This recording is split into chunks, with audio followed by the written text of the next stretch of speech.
Este podcast hablará sobre el tipo de sociedad y sujeto que se busca formar mediante el acto educativo. Mi equipo va a intervenir de la siguiente manera. Primero, Stephanie Guerrero. Segundo, Mildred Berrío. Tercero, Lady Torres. Y cuarto, Diana Bernal.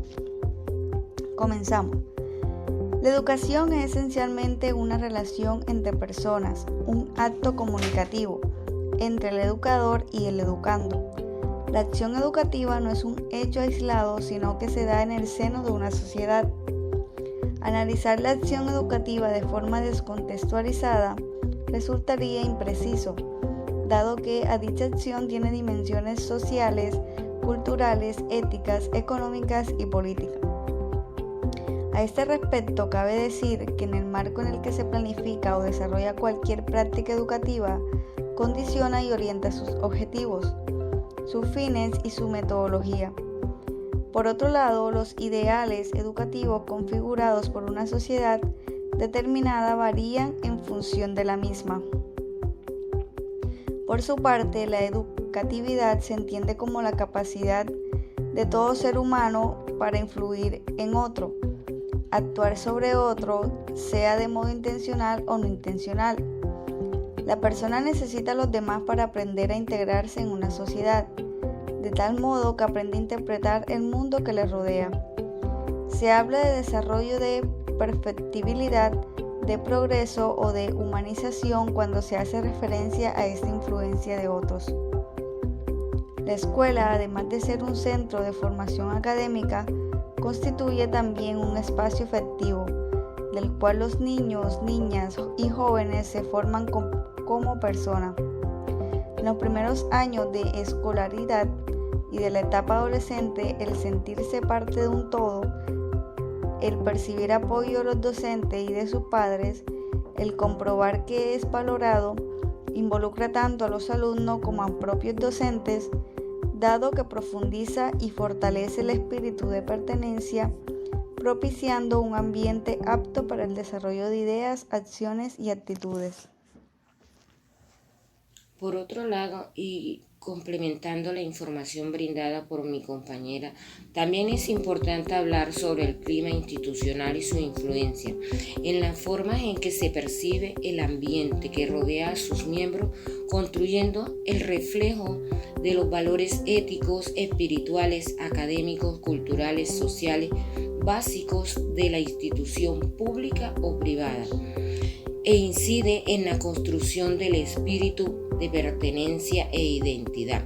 La creación de un clima institucional favorable resulta ideal, ya que incide en el comportamiento y en los resultados del alumno en su proceso de formación. Desde esta perspectiva, un auténtico desafío docente apunta a lo largo de una convivencia sustentada a través del diálogo, el debate, el respeto, la reflexión, aunque con sus diferencias y sin imponer mecánicamente, sino generando una opción válida de interiorizar vínculos de pertenencia e identidad.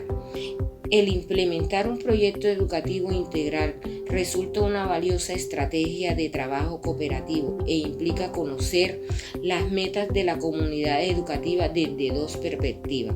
En la primera, el respeto, su construcción cultural, hábitos, acciones, relación con el contexto local. Segundo, la participación, involucrarse individualmente, grupalmente, proponiendo y compartiendo soluciones. De formas similares, las instituciones pueden ser educativas, a saber, existen instituciones que educan, sean o no institucionalmente. Asimismo, hay que establecer la diferencia entre educador, maestro y educador social. Como hemos visto, cualquier persona puede devenir en educador en un momento dado, pero no el maestro. Es aquella persona que ha hecho de su función docente su profesión. Un padre o madre o un amigo puede educarnos, pero su profesión no es ser educador. Sin embargo, un educador social sí tiene por profesión, como el maestro o el profesor, la educación. El colectivo de atención prioritaria del educador social son grupos vulnerables o en riesgo de inadaptación. A diferencia del maestro, el contexto profesional del educador social no necesariamente se constriñe en el ámbito formal, en escuelas, instituciones o universidades, sino también en el ámbito no formal, en servicios sociales, centros cívicos y no informales, como en la calle o en el barrio. En este fragmento, García Carrasco nos enseña que el concepto fundamental de la pedagogía es la educabilidad del alumno.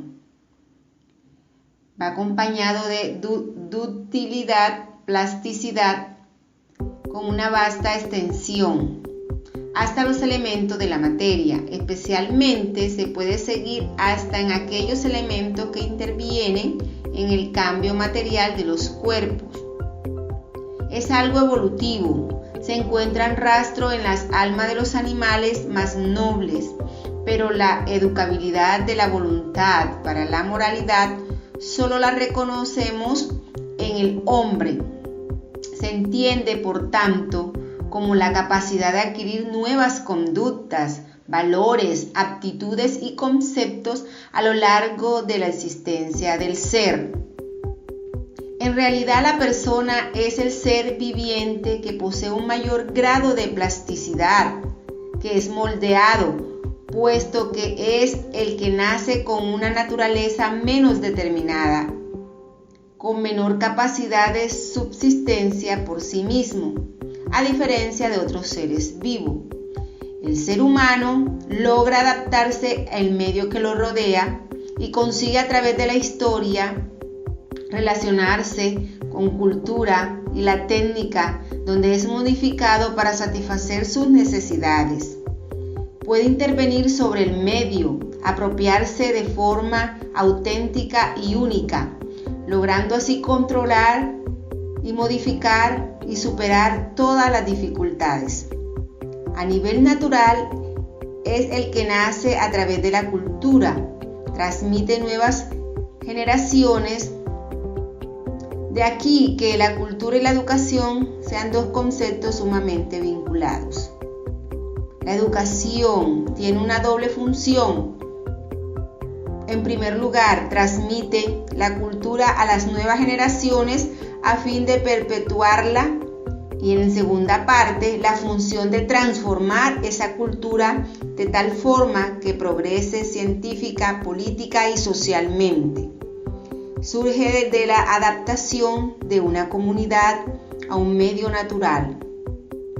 A diferencia de otros animales, el hombre no solo se adapta al medio para sobrevivir, sino que además sabe modificarlo para adaptarlo a sus necesidades y subsistir en el mundo. Las acciones de los agentes educativos deberían encaminarse a analizar el discurso pedagógico a través del cual se articula el apoyo que brinda, para lograr que cada sujeto pueda beneficiarse de una introducción de excelencia en equilibrio con los aspectos valóricos involucrados en una real formación integral.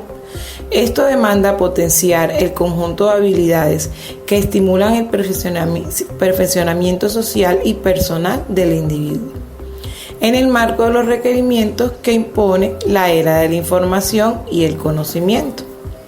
La autonomía que posee el profesor para adoptar y adaptar diversas estrategias que permitan desarrollar en el educando el espíritu crítico con el que cuestione su realidad a fin de mejorarla, comprometen la eficiencia de la anhelada transformación como tal base de todo proceso educativo. El trepidante escenario educativo actual vuelve vital el rol del profesor en la tarea de acompañar, estimular y orientar el proceso educativo, en consecuencia con el desarrollo de las cualidades humanas que hagan de cada integrante de la sociedad un ser humano preparado para la vida comunitaria, en que el diálogo y la búsqueda de consensos sean el modus vivendi.